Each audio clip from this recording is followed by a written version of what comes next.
Bismillahirrahmanirrahim. Rabbi israh li sadri wa yassir li amri wahlul 'uqdatam min lisani yafqahu qawli. Assalamualaikum warahmatullahi wabarakatuh. Alhamdulillah hamdan syukran lillah, salatan wa salaman ala rasulillah Muhammad ibn Abdillah, amma ba'd. Alhamdulillah merupakan kalimat sederhana namun mewakili ungkapan hati yang terdalam sebagai tanda rasa syukur kita kepada Ilahi Rabbi Allah Azza wa Jalla yang telah memberikan kita nikmat kesehatan, nikmat kesempatan, terlebih lagi nikmat iman, sehingga kita dapat bertemu di tempat yang insyaallah penuh barakah ini. Salawat serta salam kerinduan kita curahkan kepada bintangnya padang pasir, mahkotanya Abdullah, berliannya Siti Aminah, selimut malamnya Siti Khadijah. Siapa lagi yang tak bukan, yakni Habibana wa Nabiyana wa Maulana Muhammadin sallallahu alaihi wasallam. Allahumma sholli ala sayyidina Muhammad. Insyaallah pada kesempatan kali ini saya akan menyampaikan sebuah dakwah Islamiyah yang berjudul 7 golongan manusia yang dapat perlindungan Allah Subhanahu wa taala. Hadirin wal hadirat, a'azani Allah wa iyyakum.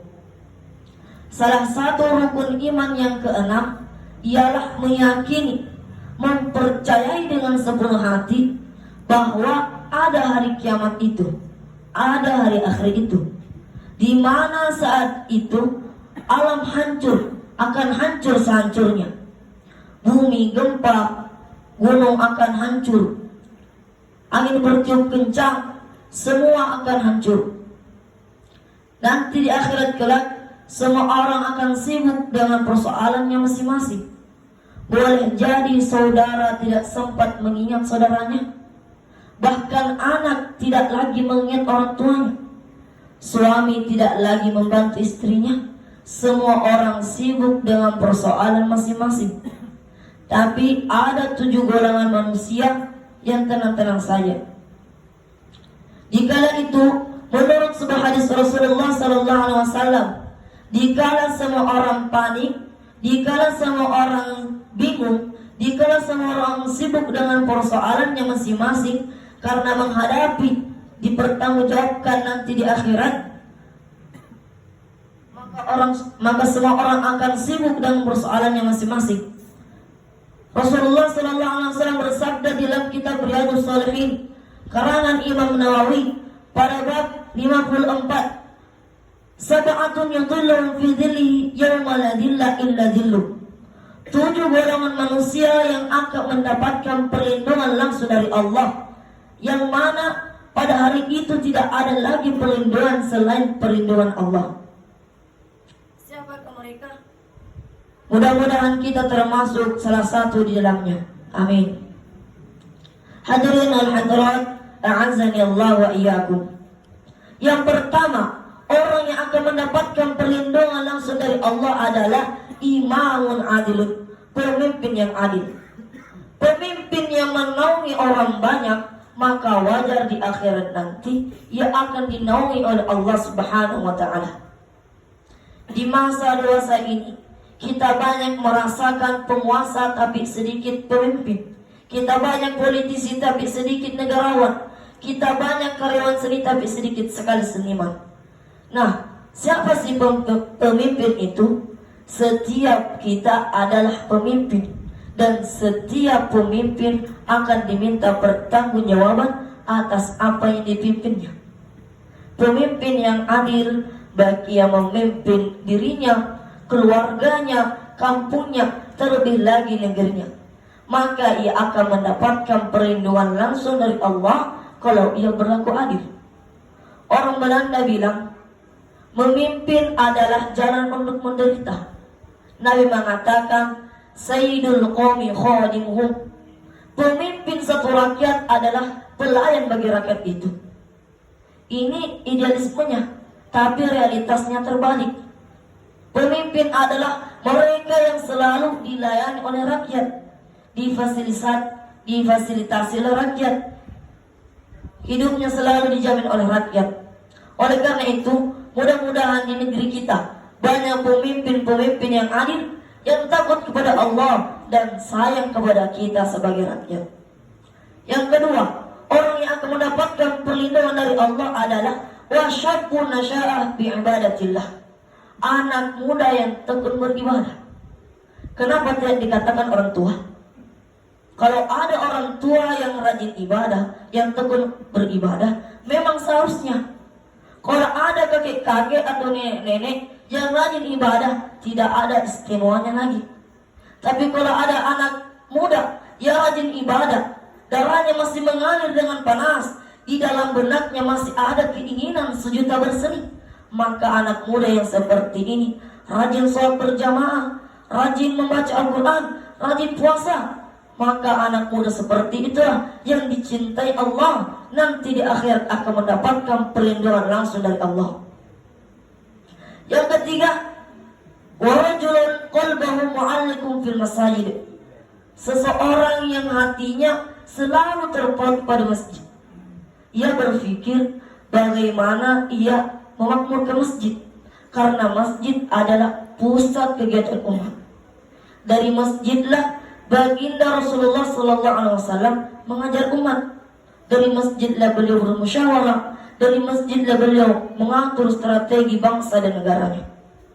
Yang keempat, warajulani tahabba fillahi ijtama'a alaihi wa tafarraqa ilaihi, dua orang yang saling mencintai, di mana ia berkumpul karena Allah dan berpisah pun karena Allah. Maka imanlah yang mempertemukan ini. Bertemu dengan hati, bertemu dengan dia karena Allah, berpisah pun karena Allah. Tidak mungkin dua orang yang beriman bertemu di tempat maksiat dan mungkar. Kita bertemu di jalan Allah, maka engkau saudara saya, dan engkau keluar dari jalan Allah, maka sampai di sini saja pertemanan kita. Jangan sampai pertemanan kita mengorbankan Tuhan. Jangan sampai pertemanan kita mengorbankan akidah. Jangan sampai teman kita ikut mabuk, kita juga ikut mabuk, karena hanya ingin menghargai teman. Yang kelima, warajulun tasaddaqa bi sadaqatin fa akhfaha hatta la ta'lamu shimaluhu ma tunfiqu yaminuhu. Seseorang yang bersedekah lalu ia menyembunyikan sehingga tangan kirinya tidak tahu apa yang disedekahkannya. Ada dua hal yang disedekahkan itu baik. Yang pertama, menyembunyikan sedekah dan menyembunyikan musibah. Menyembunyikan musibah bukan berarti kita musibah lalu tangan kiri disembunyikan, bukan begitu. Akan tetapi kita bersedekah karena Allah, bukan untuk dipuji, bukan untuk riya. Menyembunyikan musibah, biarlah musibah milik kita sendiri saja, dan kesenangan kita bagikan kepada orang lain.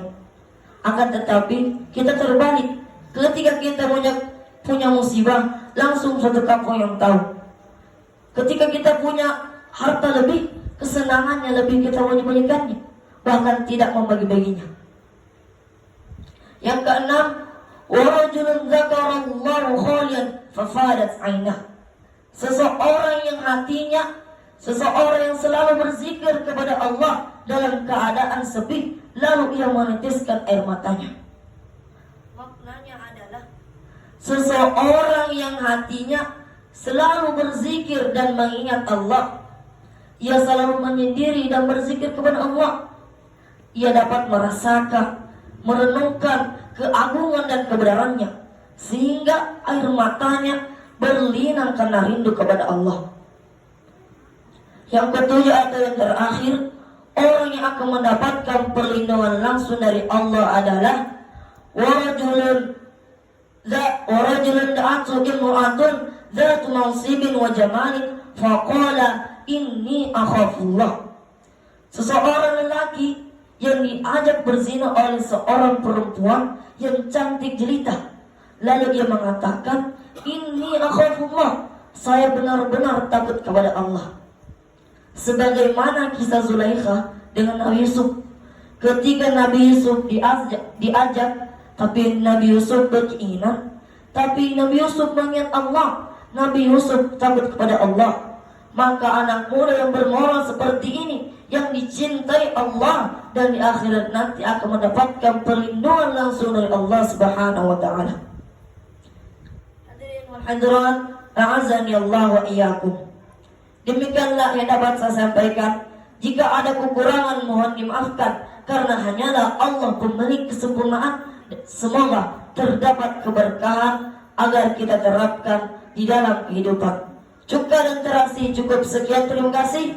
Wabillahi taufiq wa da'wat wal irsyad. Wassalamualaikum warahmatullahi wabarakatuh.